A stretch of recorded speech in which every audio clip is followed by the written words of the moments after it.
Welcome back, YouTube. G-Pop Adventures here.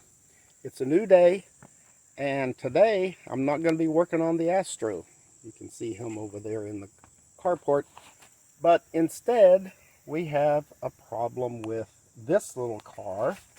Well, it ain't that little. It's in a 2008 Chevy Impala. And it has an air conditioning problem, where when you put the air conditioner in a certain mode, the diverter doors inside the dashboard have actuators that open and close those doors, and I think one is clicking. So let's take a look.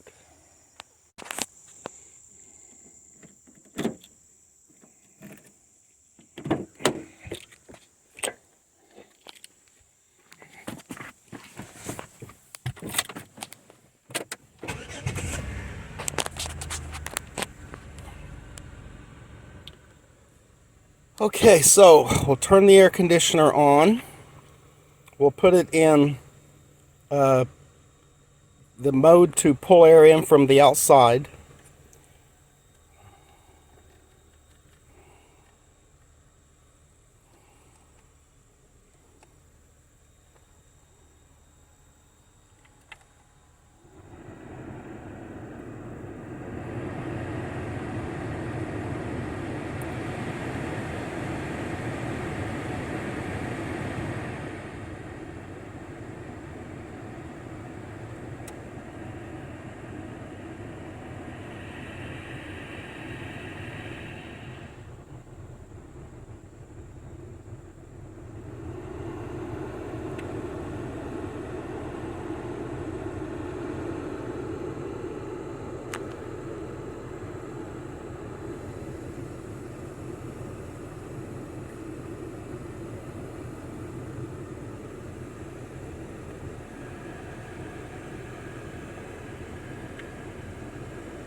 I think it's when you have the recirculation on, but it will only do that if you have it in a certain mode.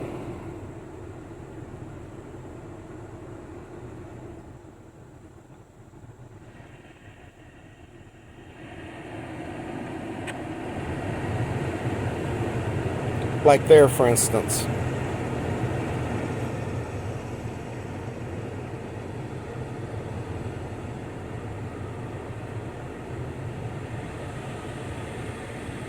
It's not doing the clicking sound today.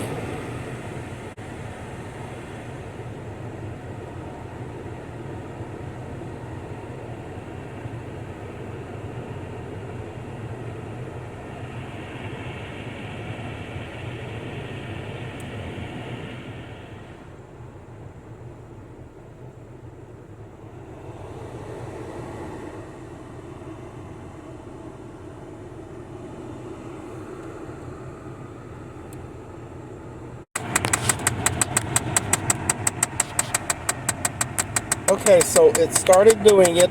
I heated the box up a little bit, and now it's making the clicking noise. So I guess we'll do this after all.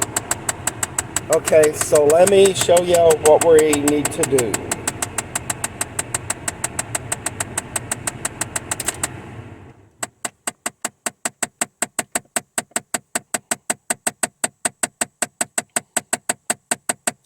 It'll probably keep doing that for another 5 or 6 seconds, I guess.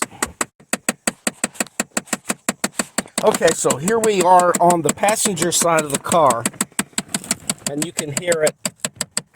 It's up under there somewhere. So what you do is you open this up,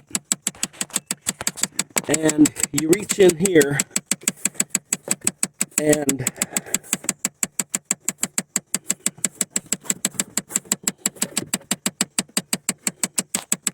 push down on, here's the new replacement part.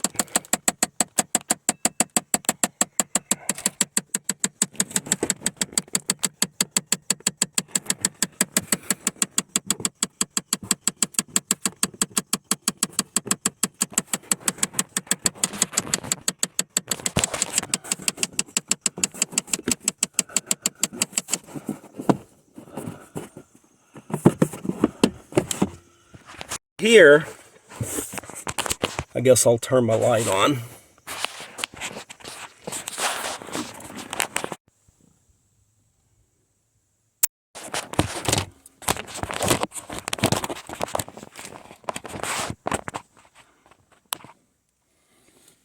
Okay, there's a you have to fit this over the baffle shaft.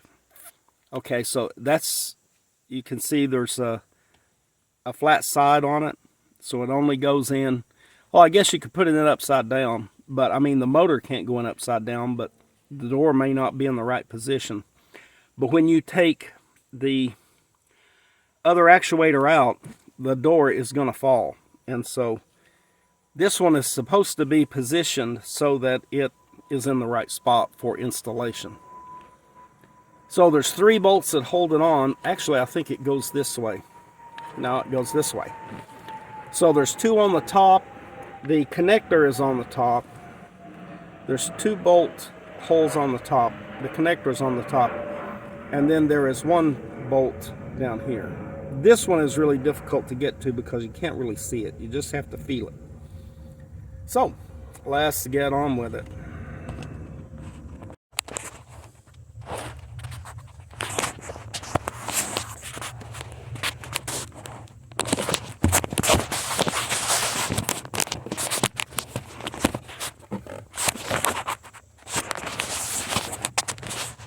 Pointed at the right spot. Okay, so I got it out, and it took me 100 years, it seemed, to get it out because I was trying to get the screw out of this hole, and no matter what socket I put on there, it didn't want to grab a hold of it. And the reason is that's not a screw in there, that is an alignment pin. So when you get this screw out, and it sits in there sort of like this, you take this screw out, you take this screw out, and this is what the screw looks like. Then you just grab a hold of it and pull it out, and that alignment pin will stay with the ductwork. And then you have to take that cannon plug off, or connector, I guess I'd call it. It's called cannon plug in the military. Okay, so you see that little tab right there? Well, there's a little strap that goes over it, so you have to pry that up with either a fingernail or a screwdriver, and you pry that up, and then you just pull the plug off. It's hard to do with one hand, so let me put the camera down and then disconnect it. There's nowhere for me to set this thing. Okay, so I got the plug off, and so we'll do a comparison to make sure I bought the right thing. And it looks like, well, the good thing is both numbers are upside down, so if we spin both of them around, we can compare the numbers. 16451370. 16451370. And I got to remember, this is the new one. That one is not that old, but apparently it's old enough. Okay, so we'll put this one back in, and then I'll show you that it works. So I'll be right back. Okay, I got it in there. So the way I had to do it was I hooked it up, I got it on the stud, and of course it was misaligned because the actuator wasn't in the right spot. So for this one actually controls the mixing door, and so I had to run this right here back and forth to get it to spin around. And when the actuator spun around, I was able to get it on there. Stepper motor, I guess you would call it. Matched up with the position of the door itself, the actuator arm. And so it slipped in then. I was able to get the screws in it. In the meantime, I took a bunch of stuff off out here. The door, I didn't really have to take that off, but it did make it easier to get in there because there's a big hump. The black part has a big hump on it. Or the inside part of the door back on, that part there that holds all the garbage that you put in there. So I'll get that back together and then I'll show you what it looks like.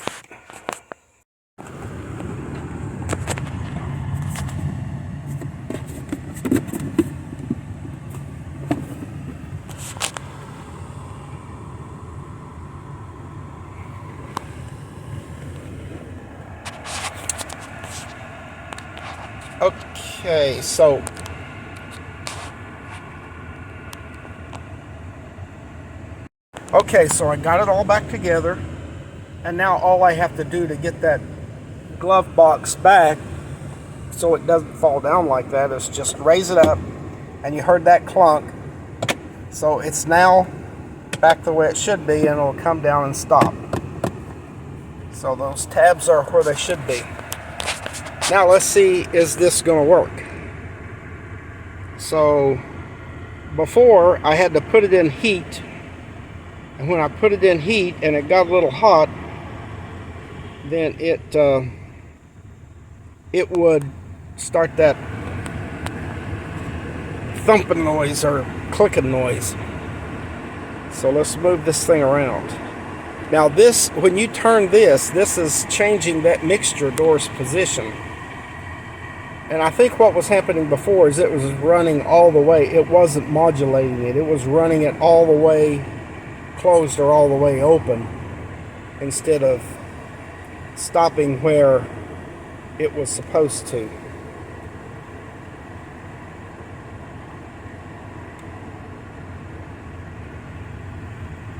But it seems to me like it's doing what it's supposed to be doing.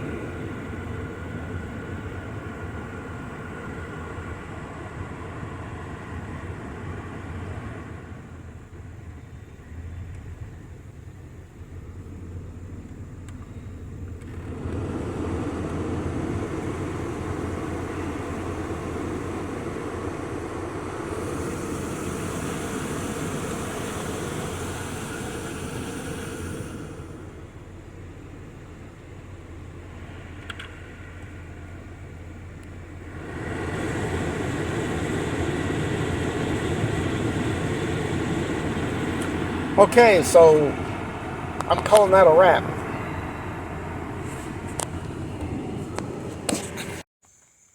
Okay, YouTube, so that's how you would change a air diverter door on a 2008 Chevy Impala. I did more work than I needed to do, but I'd done it before. I don't know why I didn't remember how I did it before, but I took the glove box apart, and that did make it a tiny bit easier to get in there because of that big black inside part of the glove box door